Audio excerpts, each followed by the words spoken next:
Senior Saraswati की में आती हूँ। आप सभी स्टूडेंट को good evening. Education PYQ important PYQ है। स्टार्ट करेंगे। पहला प्रश्न आपका है पाठचर्या विकास की आवश्यकताओं में शामिल है, यानी कि प्रश्न के अंतर्गत पूछा जा रहा है कि पाठचर्या विकास की आवश्यकताओं में शामिल है। 4 विकल्प दिए गए हैं जिसमें से आपको बताना है, ठीक है। तो यहाँ पे देख सकते हैं खेल और क्रीडा दिया गया है, ज्ञान अर्जन दिया गया है, सांस्कृतिक गतिविधियाँ दी गई हैं, समय का समुचित उपयोग दिया गया है, जिसमें से आपका सी विकल्प आपका सही हो जा रहा है, जिसमें बी आपका ऑप्शन सही हो जाएगा, ठीक है। बी एंड जो है आपका डी समय का समुचित उपयोग। तो यहाँ पे आप देख सकते हैं कि पाठचर्या विकास की आवश्यकताओं में शामिल है, तो ज्ञान अर्जन हो जाएगा, समय का समुचित उपयोग हो जाएगा, तो आपका सी विकल्प सही हो जाएगा। अगला प्रश्न देखेंगे। ज्ञान अर्जन के बारे में यहाँ से आप पढ़ सकते हैं और समय का समुचित उपयोग, ठीक है। और इसके बाद आप अगला प्रश्न देखेंगे। यहाँ पे इसको हटा ही देते हैं, जो इंपॉर्टेंट है उसी को पढ़ाते हैं, ठीक है। तो यहाँ पे ये आपको देखना है, ये इंपॉर्टेंट आपका प्रश्न है। यहाँ पे अगला प्रश्न हो जाएगा, निम्नलिखित में से कौन सा पाठचर्या विकास का आधारभूत सिद्धांत नहीं है। तो इसमें पूछा गया है पाठचर्या विकास का आधारभूत सिद्धांत नहीं है, सिद्धांत पूछा गया नहीं है, तो इसमें आपको बताना है जिसमें आपका विकल्प कौन सा आपका सही हो जाएगा। तो यहाँ पे आपका बी विकल्प आपका सही हो जाएगा, ये विश्रांति, ठीक है, का सिद्धांत। तो पाठचर्या विकास का आधारभूत सिद्धांत नहीं है, ये हो जाएगा। यदि आपसे पूछा जाए कि जो है पाठचर्या विकास का आधारभूत सिद्धांत कौन कौन से हैं इसी प्रश्न में, तो आपको बताना है कि एक तो आपका पहला हो जाएगा संपूर्णता का सिद्धांत हो जाएगा, और परिपक्वता का सिद्धांत हो जाएगा, लचीलेपन का सिद्धांत हो जाएगा, ठीक है। तो यदि इसी प्रश्न को आपको बहुत तरीके से प्रश्न में पूछा जा सकता है, तो आपको जो है कन्फ्यूजन नहीं होना चाहिए, आपको याद होना चाहिए कि कौन सा प्रश्न आपका किस प्रकार से पूछा जा रहा है, तो उसका आंसर किस प्रकार से दिया जाएगा, ठीक है।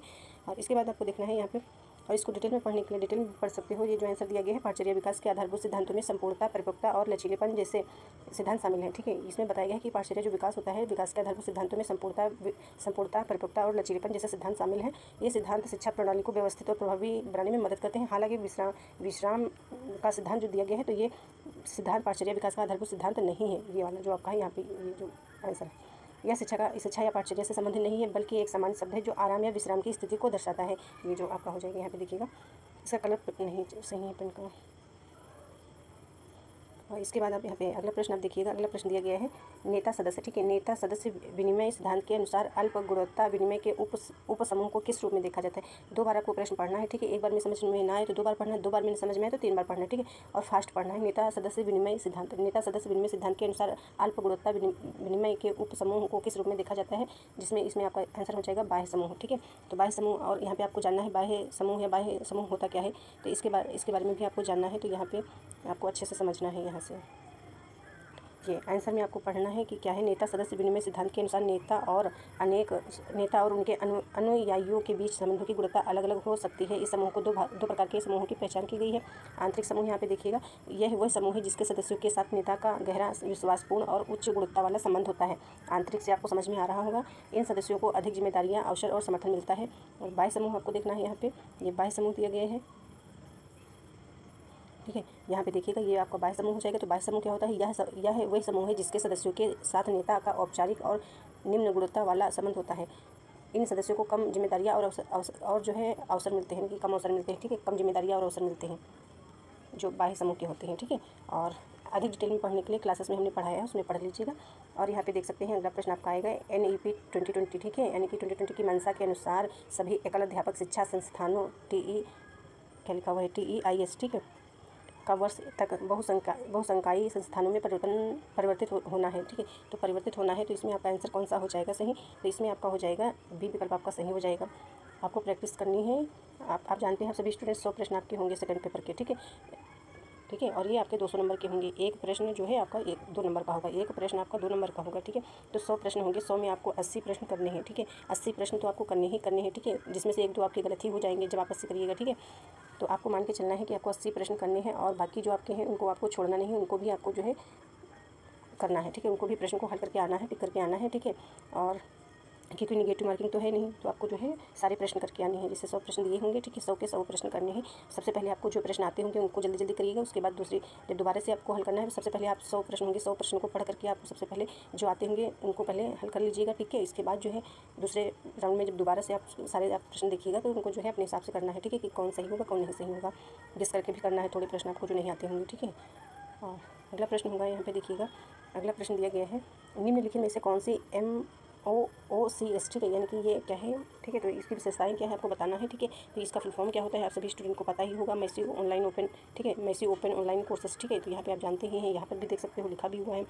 और इसमें आंसर आपका कौन सा सही हो जाएगा, आंसर आपका जो है ये सही हो जाएगा सी, ठीक है। तो सी सही हो जाएगा। तो यहाँ पे देख सकते हो आप, इसमें दिया गया है अधिगम विषय वस्तु की मुक्त उपलब्धता, ठीक है। वैकल्पिक प्रमाण पत्र, सीमित नामांकन, अल्प पूर्णता दर, अंतःक्रिया की कमी। तो इसमें आपका जो है एक तो ए आपका विकल्प सही हो जाएगा, दूसरा बी सही हो जाएगा और डी सही हो जाएगा। अच्छे से इसको पढ़िए। और इसके बाद अगला आप देखिएगा, एक आपका ये प्रश्न है, थोड़ा यहाँ से पढ़िए। निम्नलिखित में से कौन सा वेब 2.0, ठीक है, 0 कहिए, 0 कहिए या, ठीक है, अपने हिसाब से आपको कहना है। और उपकरण, इसको हमने अच्छे से क्लास में कवर कराया है, डिटेल में पढ़ सकते हैं आप, ठीक है। यानी कि थ्योरी क्लासेस हमने कराई हैं, यानी कि सारा सिलेबस हमने आपका कवर करा दिया है। जो एजुकेशन का जितनी सारी यूनिट्स हैं, यानी कि जैसे अब एजुकेशन सब्जेक्ट जो आपका है शिक्षा शास्त्र, ठीक है, तो हमने सारी जो 10 यूनिट्स हैं सारी की सारी हमने कवर कराई हैं, आप पढ़ लीजिएगा एक बार। और इसके बाद आप देखिएगा, ये प्रश्न आपका जो दिया गया है तो इसमें आपका आंसर ए सही हो जाएगा, ठीक है। आंसर आपका इसमें ये सही हो जाएगा। अगला प्रश्न देखिएगा, नीति की देखरेख में यह सुनिश्चित किया जाता है, इसमें बताया गया है नीति की देखरेख में सुनिश्चित किया जाता है कि नीति कार्यक्रम समय पर और बजट सीमा के भीतर पूर्ण हो। यानी कि नीति कार्यक्रम समय पर, यानी नीति कार्यक्रम समय पर और बजट सीमा के भीतर पूर्ण हो। नीति की देखरेख के निम्नलिखित चरणों को व्यवस्थित करें। यहाँ जो हम प्रश्न आपको करा रहे हैं, तो यदि आपको प्रश्न नहीं आते तो आपको परेशान नहीं होना है, जरूरी नहीं कि यही सेम प्रश्न आएगा, ठीक है। आपको प्रैक्टिस करनी है कि आपको जो है, जैसे कि हमने आपको अभी बताया, 100 प्रश्न आपके होंगे सेकंड पेपर से, ठीक है, 50 प्रश्न आपके होंगे फर्स्ट पेपर से, ठीक है, आपके फर्स्ट पेपर से होंगे, ठीक है। और टाइम आपको मिलेगा 3 घंटे का, ठीक है, 3 घंटे का, ये 3 घंटे का मिलेगा टाइम, जिसमें आपको ये सारे प्रश्न करने होंगे, मतलब टोटल 150 प्रश्न आपको करने होंगे 3 घंटे के अंदर, ठीक है। तो प्रैक्टिस आपको करना है कि किस प्रकार से वहाँ टाइम मैनेज करेंगे आप, क्योंकि आपके जो प्रश्न आते होते हैं वो भी बच्चे कह रहे होते हैं कि छूट रहा है हमारा प्रश्न, ठीक है, टाइम की वजह से वहाँ पर, ठीक है। और यहाँ पे नीति की देखरेख में यह सुनिश्चित किया जाता है कि नीति कार्यक्रम समय पर और बजट सीमा के भीतर पूर्ण हो। नीति की देखरेख के निम्नलिखित चरणों को व्यवस्थित करें, बोला गया है प्रश्न के अंतर्गत, ठीक है। तो इसमें आपको देखना है, आंसर आपका इसमें ए सही हो जाएगा, ठीक है, जिसमें आपका ए विकल्प सही होगा, ठीक है। इसके बाद जो है आपका पहले आपका ए हो जाएगा, इसके बाद आपका दूसरे नंबर पर ई हो जाएगा, इसके बाद सी। तो यहाँ पे 1 नंबर पे आपको प्रत्याशाएं स्थापित करना जिनके द्वारा क्रियान्वयनकर्ता या नीति निर्माता नीति प्रदाय की प्रक्रिया की देखरेख करते हैं, ठीक है, हो जाएगा। दूसरे नंबर पे आपका आएगा नीति प्रदाय की प्रक्रिया पर जो है संसाधनों का अनुप्रयोग। सी आपका विकल्प हो जाएगा, जो है सभी मानदंडों पर प्रदर्शन सूचकों का प्रेक्षण करना। इसके बाद आपका 4th नंबर पे हो जाएगा, बी विकल्प हो जाएगा, नियोजित नीति प्रदाय की प्रक्रिया से विचलन के कारणों का जो है विश्लेषण करना हो जाएगा। लास्ट में आपका डी हो जाएगा, जो 5 नंबर पे आएगा, नीति प्रदाय की प्रक्रिया से विचलन की स्थिति में सुधारात्मक कार्रवाई करना। इस प्रकार से आपका आंसर सही हो जाएगा। यहाँ पे प्रश्न आपका ये दिया गया है सुमेलित करने का, ये सुमेलित करने का प्रश्न दिया गया है, तो यहाँ पे देखिएगा, ठीक है, ये प्रश्न आपका हो जाएगा। फर्स्ट सूची को सेकंड सूची से मिलान करना है। तो यहाँ पे आप देख सकते हैं, ये आपके फर्स्ट सूची में कौन कौन से ऑप्शन दिए गए हैं। तो मानसिक मंदता हो जाएगा, एक दिया गया है अधिगम अक्षमता, एक दिया गया है स्वाधीनता स्पेक्ट्रम विकार, ठीक है, और एक दिया गया है ध्यान कमी अति सक्रियता विकार, ठीक है। तो ये आपका हो जाएगा। तो यहाँ पे आपको देखना है कि इसमें आप किससे मिलान करिएगा। तो मानसिक मंदता आप सभी स्टूडेंट में किसी न किसी स्टूडेंट को तो ये पता ही होगा किससे मिलान होगा, और किसी न किसी स्टूडेंट को ये भी पता होगा कि ये अधिगम अक्षमता किससे मिलान होगा। यानी कि सभी स्टूडेंट को नहीं मालूम होता है कि इसका आप जो है मिलान फर्स्ट विकल्प से किसको मिलान करना है, कौन से ऑप्शन से, और सेकंड जो है विकल्प को, मतलब बी ऑप्शन को किस विकल्प से मिलान करना है, ठीक है, फर्स्ट या फोर्थ या थर्ड से, ठीक है। तो यहाँ पे आप देखिएगा, ये जो आपका फर्स्ट विकल्प मानसिक मंदता हो जाएगा, तो ये आपका मिलान करिएगा जो है थर्ड विकल्प से आपको मिलान करना है। यहाँ पे देखिएगा, ये थर्ड विकल्प से हो जाएगा मानसिक मंदता, ठीक है, बुद्धि लब्धि से हो जाएगा। तो यहाँ पे आप देखिए कि आपने थर्ड से मिलान कर दिया है मानसिक मंदता। तो यहाँ पे आपका जो है एक ये कट गया आपका, और ये सॉरी थर्ड कहाँ कटेगा, सेकेंड, ठीक है, और आपने मिलान करा। अब आपको देखना है कि ये जो मिलान करना है आपको बी अधिगम अक्षमता। अधिगम अक्षमता आप किससे मिलान करिएगा, तो अधिगम आप जानते हैं सीखना होता है, ठीक है, अक्षमता डिसेबिलिटीज, ठीक है। तो यहाँ पे आप देखिएगा कि जो है कौन सा आंसर हो जाएगा, इसमें आपको फर्स्ट से मिलान कर दीजिएगा इसको आप, ठीक है, उपलब्धि सामर्थ्य विसंगति हो जाएगा। तो यहाँ पे आपका आंसर कौन सा सही हो जाएगा, ए आपका विकल्प सही हो जाएगा ऑप्शन इसमें, ठीक है, ये आपका सही हो जाएगा विकल्प ए।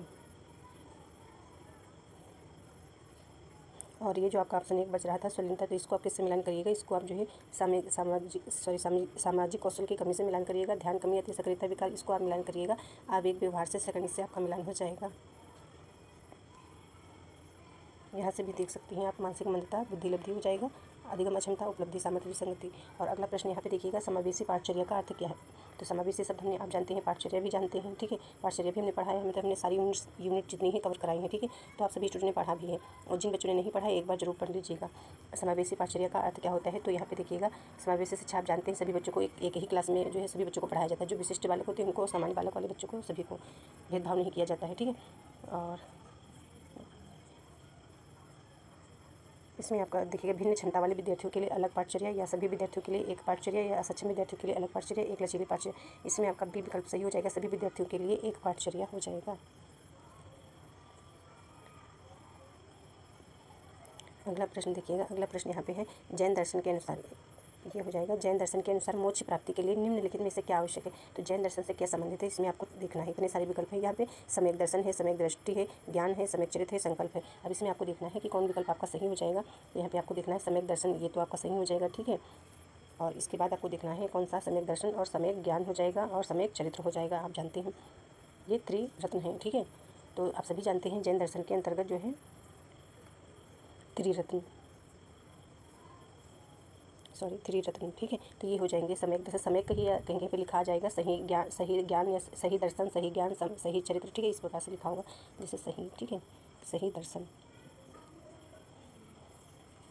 और एक आपका आता है बौद्ध दर्शन के त्रिपिटक, ठीक है। बौद्ध दर्शन की आपको याद रखना है, अच्छे से लिख करके बता देते हैं, ठीक है।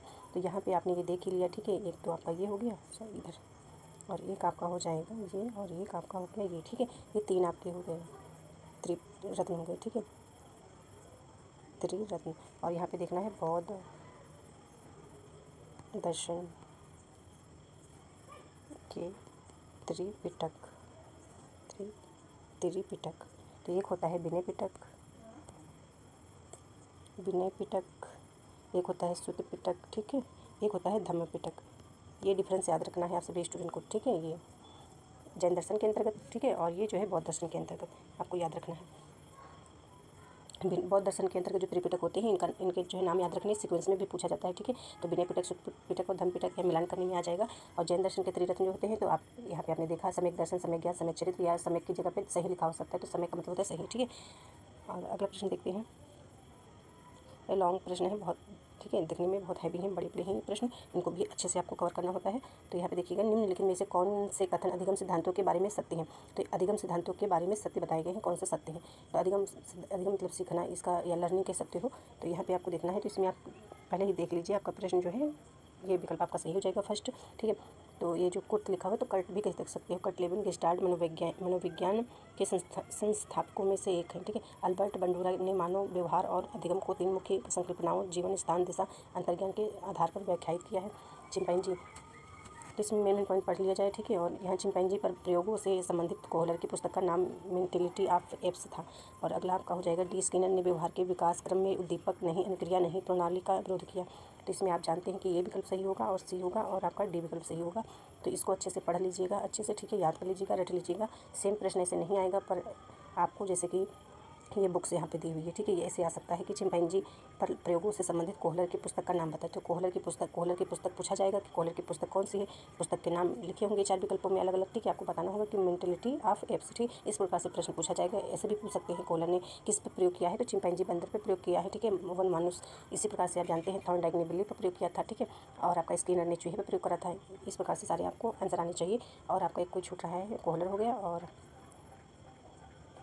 थॉर्नडाइक हमने बता दिया, स्किनर बता दिया चूहे पे, और एक है याद नहीं आ रहा है, पावलाव, ठीक है, पावलाव ने कुत्ते पर प्रयोग किया था। ये सब आपको याद रखना है, अच्छे से कवर करना है इनको। और अगला प्रश्न आप यहाँ पे देखिएगा, ये दिया गया है 6 सिग्मा, ठीक है। तो ये 6 सिग्मा प्रश्न आपका है। तो यहाँ पे 6 सिग्मा इस प्रकार से संकेत लिखा जाता है, ठीक है। लिखा हुआ हो तो कन्फ्यूज नहीं होइएगा। तो यहाँ पे पूछा गया है 6 सिग्मा हेतु, ठीक है, 6 सिग्मा हेतु अभिविन्यास के 5 चरणों को क्रमानुसार व्यवस्थित करें, यानी कि क्रमानुसार जो है व्यवस्थित करना है। तो यहाँ पे ए विकल्प आपका सही हो जा रहा है इसमें।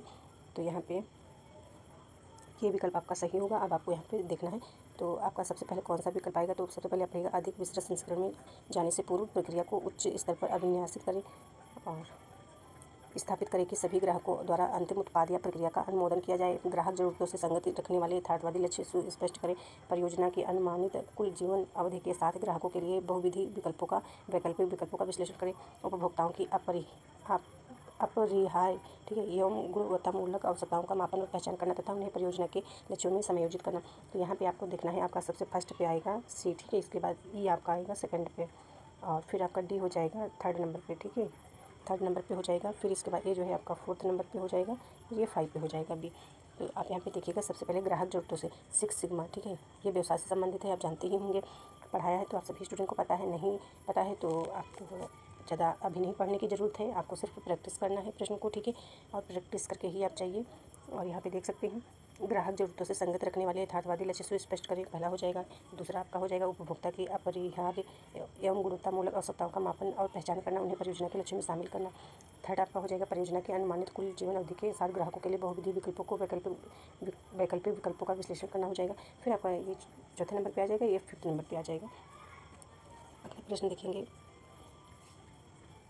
अगला प्रश्न है, निम्नलिखित में से कौन सा कथन वाइगोत्स्की के बाल विकास के सामाजिक सांस्कृतिक सिद्धांत के बारे में सत्य नहीं है, पूछा गया है, ठीक है। वाइगोत्स्की बाल विकास सामाजिक सांस्कृतिक सिद्धांत के, तो इसमें आपका सी विकल्प सही है। अंतः मनोवैज्ञानिक प्रकार पहले आते हैं, फिर जो है अंतः मनोवैज्ञानिक प्रकार आते हैं, ये आपका आंसर सही हो जाएगा। इसके बाद आपको अगला प्रश्न देखना है। ये प्रश्न आपका जो है इंडिया की तरफ से जो है गलत ही प्रश्न पूछा गया है, ये पूरा का पूरा प्रश्न, ठीक है। तो ये आपको नहीं करना है, ये आपको अच्छे से थ्योरी क्लासेस में हमने कराया है फ्लैंडर्स के बारे में और गिलावे के बारे में, तो दोनों आप पढ़ लीजिएगा उसमें, ठीक है। इसको हटाते हैं यहाँ पे, और यहाँ पे देखिएगा ये प्रश्न आपका दिया गया है एथनोग्राफी, इसमें मिलान करने में एथनोग्राफी और एथोलॉजी और एथनोमेथोडोलॉजी और जो है फिनोमेनोलॉजी, इसको आपको मिलान करना है। तो यहाँ पे यहाँ से ना देख करके आपको यहाँ से अच्छे से एक नज़र में आपको देख लेना है, ठीक है। तो यहाँ पे आप देखिएगा इस प्रश्न में, ठीक है।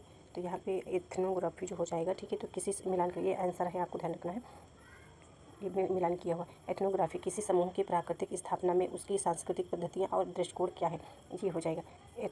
एथोलॉजी ये विभिन्न समाजों की उत्पत्ति विशेषताएं और संस्कृति के किस प्रकार एक दूसरे से तुल्य हैं, ये इससे मिलान हो जाएगा। एथनोमेथोडोलॉजी लोग सामाजिक रूप से स्वीकार्य रीतियों से व्यवहार करने के लिए किस प्रकार स्वयं की दैनिक गतिविधियों की अर्थ निर्मित करते हैं, ठीक है, ये हो जाएगा। फिनोमेनोलॉजी हो जाएगा, ठीक है, इस विशिष्ट प्रतिभागियों के दृष्टिकोण से किसी क्रियाकलाप संकल्पना का अनुभव करना, ठीक है, ये हो जाएगा इसका। और ये चारों शब्द इनको हम डिटेल में अच्छे से पढ़ा देंगे, ठीक है, कोई शॉर्ट जो क्लासेस करती हूँ, ठीक है, उसमें अपलोड कर देंगे, तो देख लीजिएगा आप सभी स्टूडेंट, ठीक है। यहाँ से आपको समझ में नहीं आया होगा, ठीक है। और इसके बाद यहाँ पे देख सकते हैं,